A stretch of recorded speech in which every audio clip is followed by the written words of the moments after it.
Yes! I'm so... Still no joy with any spark. I've got a friend of mine who I'm going to speak to about the immobiliser that I took out, just to double check that I've done everything I should have done there. I think I have, but you never know. It's just still not got a spark. So having done some research, I think we've got everything else in terms of what I've tested and checked. The only other thing that is really common apparently on these is the crank sensors. There's 2 crank sensors, and if they're not working, you won't get a spark. They're not exactly a serviceable item, but on the basis they go quite regularly, it's not a bad thing to change them. They're not cheap. I think they're about 250 quid each. So I've ordered those. You've got to get in underneath the car. So what I'm going to do is I'm going to take the wheel off and get prepped, so when they do arrive I can bolt them on and see what happens then. I'm not holding out too much hope, I must say, but you've got to just keep pushing on. So away we go.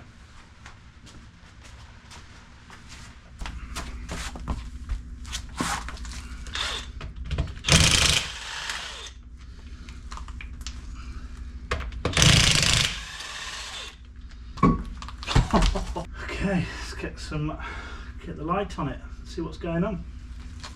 Okay, those are the 2 crank sensors there. So the good news, I think, is that they are in pretty poor condition. The protective coating's just really brittle, and it's just falling off. So I'd say that bodes well. I mean, whether that means they're not working or not will remain to be seen, but I only undo them.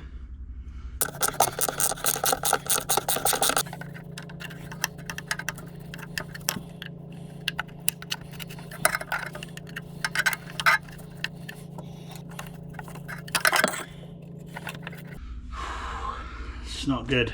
They're absolutely seized solid, and they're really difficult to get to. It's a new day, re-energised. Got to get this done one way or another. I'm going to start taking the tinware off, you know, all the shields around the engine, because that's stopping me getting in. And actually all the bolts are rusty anyway, so a lot of them are snapping off, the little 10mm or M6s or whatever they are. So I'm just going to have to crack on, go for it, slave away.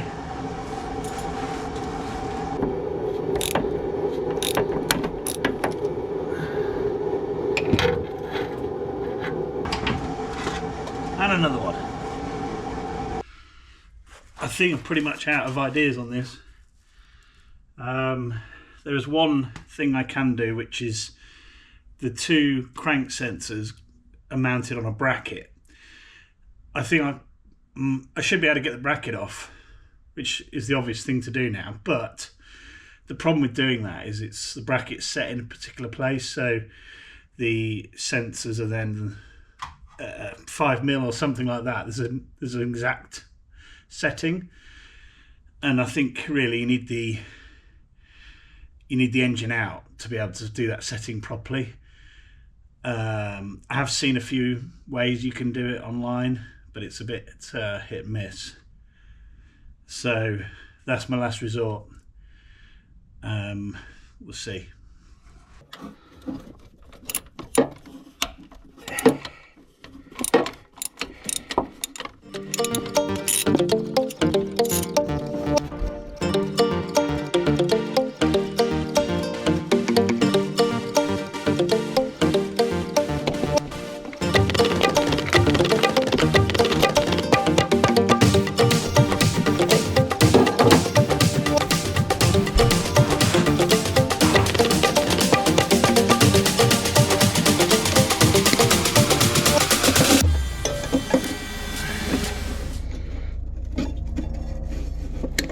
Oh, right, I've just cut that out.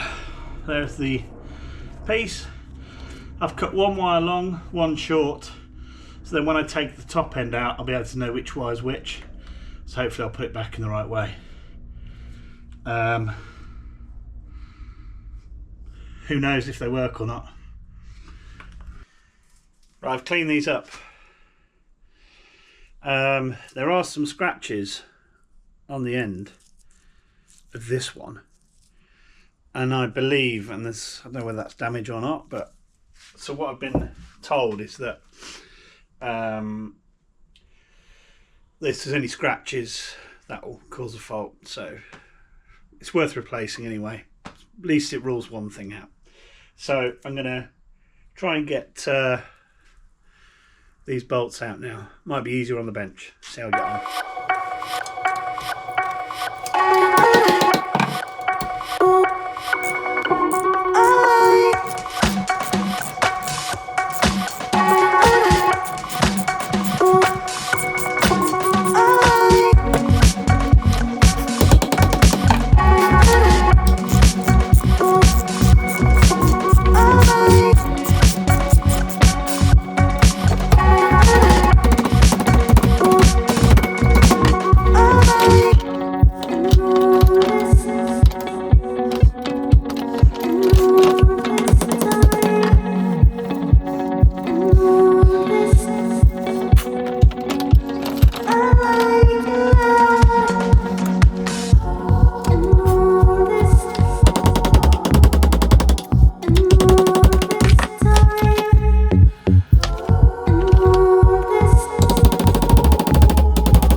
In my haste to get all this out, I have labelled up wiring on the car.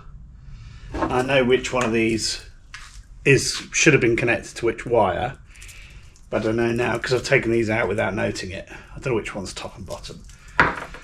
So these are labelled BG and DG. So I've took a picture of that. I've obviously got the videos, so I'll go back to the videos, work out which is which. We have crank sensors. Brilliant. Taken a week or so to get here, but they're in. Also this came, which is a set of plug leads. I'm not going to bother putting them on just yet. I think the priority's got to be get the crank sensors on and see if we have that elusive spark. So these two sensors are identical. When I took the old one off, there's this sleeve left in. I don't know whether the sleeve should come out. And the other thing, I only have one bolt left. No idea why. I must have lost one. Shouldn't be a problem though.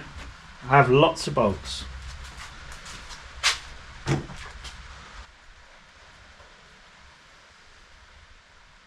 Perfect.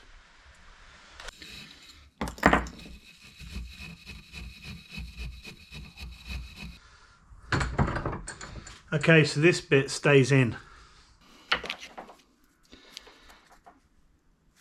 The problem I've got is these, so the original, which I've only got one of for some reason, is all, well, they're beyond use anyway, because they're all rounded off in the middle. So I can't use those. But if I use a normal bolt with a hex top on it, won't be able to get the span around it because there's a sort of indentation just here. So when it goes in the other way, I won't be able to get the span around to tighten it up. So I've got some Allen bolts here with an Allen top on it, but it's a bit long, so it's about 3mm too long.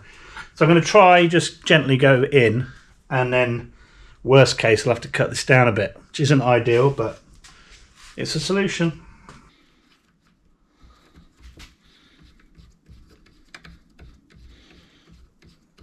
That's as tight as I can go. So I'm going to have to trim, and it's still wobbling, so I'm going to have to trim the bolt down, unfortunately.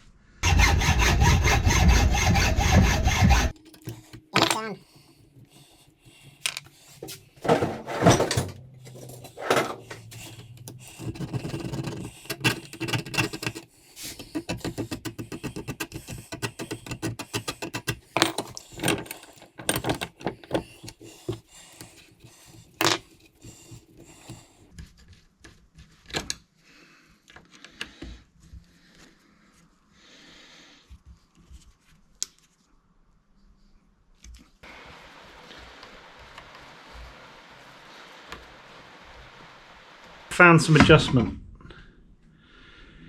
which is kind of annoying really. So basically the top hole there, the bottom hole, there's no wiggle room. Top hole, that moves around. So it's this bottom, this is I think the speed sensor, that's the one that's got to be 0.8 of a millimetre between that and the crankshaft. I'm laughing because I've got no idea how I'm going to do that. I've looked online and the one guy sort of glued like a sort of tiny washer, you know, like cardboard washer on there of 8mm, and did it that way. It worked. Just not sure I've got the delicate hand to do that, so I'm gonna have a little think.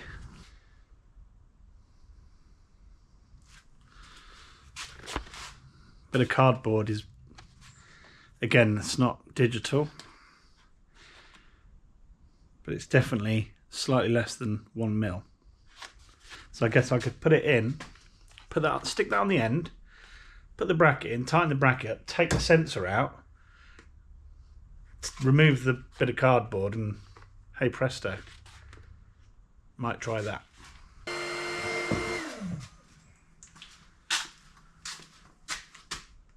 Okay, spray adhesive. Let's give it a whirl. Let's go for it. What could possibly go wrong?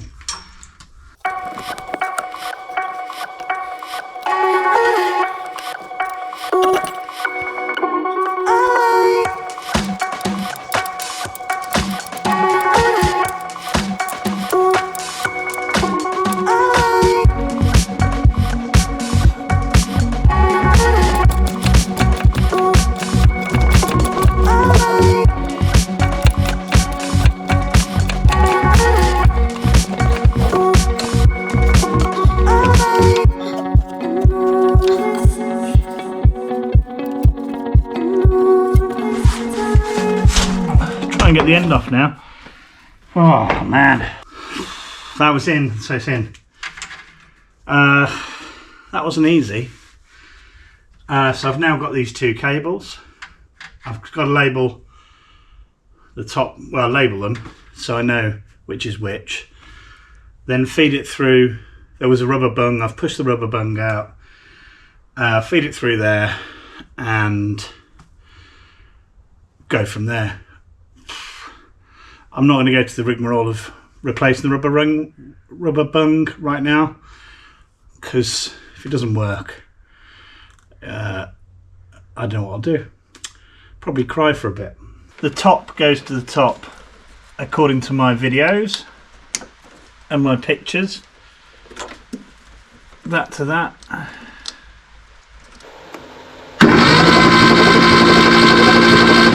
Still nothing. Let me just double check that I put these the right way around. I don't think it matters.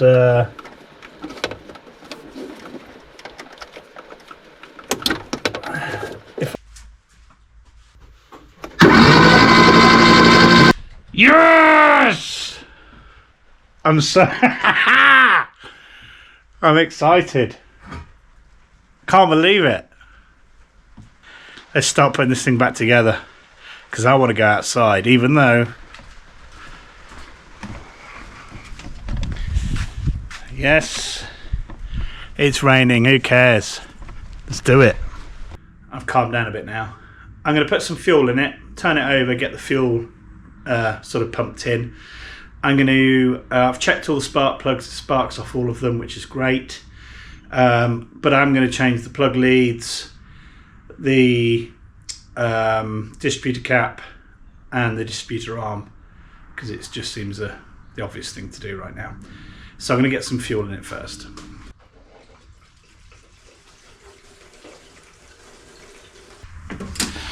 I'm going to put this fuse back in, which is for the petrol pump, which one of the viewers wisely told me to take out while I was messing around with the engine.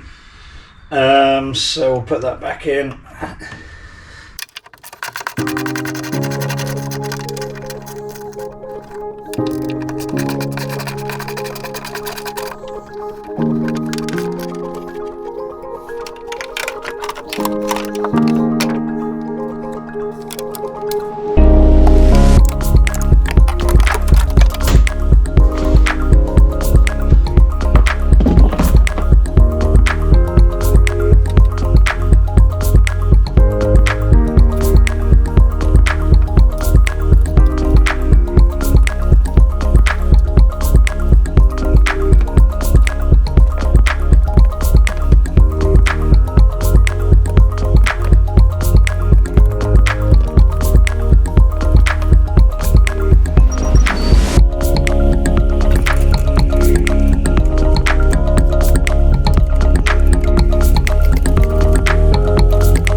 time.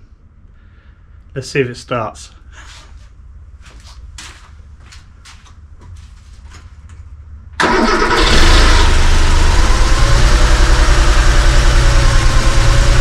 Genuinely, first time I've tried to start it. Can't believe it.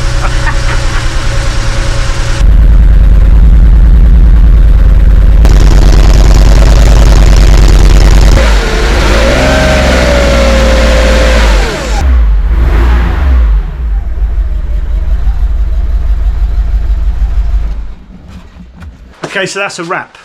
That is the end of this video because we're going to leave on a high. I'm so delighted that it's now actually running. It's been fully serviced engine wise and we can start looking at other things. Next video we're going to get a test drive done. I'll try and get it MOT'd so we can legally drive it on the road, but who knows what will occur because around every corner on this car there's problems. So thanks for watching. Please do like, subscribe, leave comments. It makes a massive difference, and thank you very much for watching. See you later.